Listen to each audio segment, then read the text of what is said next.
L'investisseur aurait perdu de l'argent, il en aurait gagné parce que le portefeuille croît au travers du temps, mais en termes de pouvoir d'achat dans l'économie, il en aurait perdu si l'on se base uniquement sur l'évolution du prix du CAC 40. Uniquement si l'on compare l'inflation avec uniquement l'évolution de son portefeuille. Si on ne prend pas en compte les dividendes. Voilà.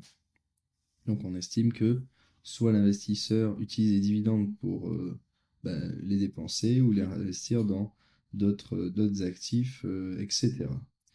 Donc ça c'est la première chose qui est importante de souligner.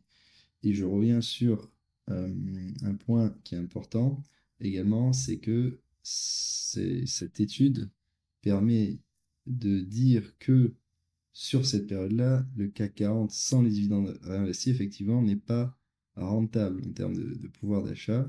Donc en termes réels, en fait, on parle de termes réels.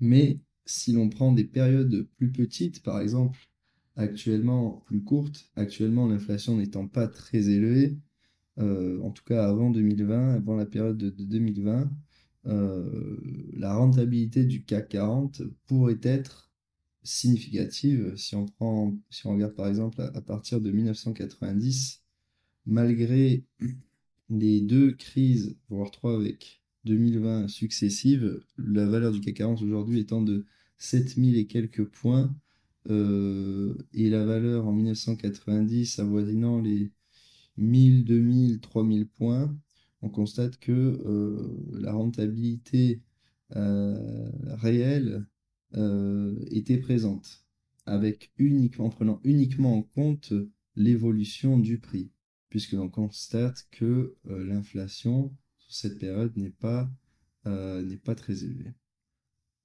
Voilà. Et, alors, je fais l'hypothèse également qu'elle continue sur ces niveaux-là, puisqu'il n'y a pas le graphique post-crise des subprimes, mais j'imagine qu'avec 2% d'inflation en moyenne avant 2020, euh, cette courbe a dû continuer sur la même tendance.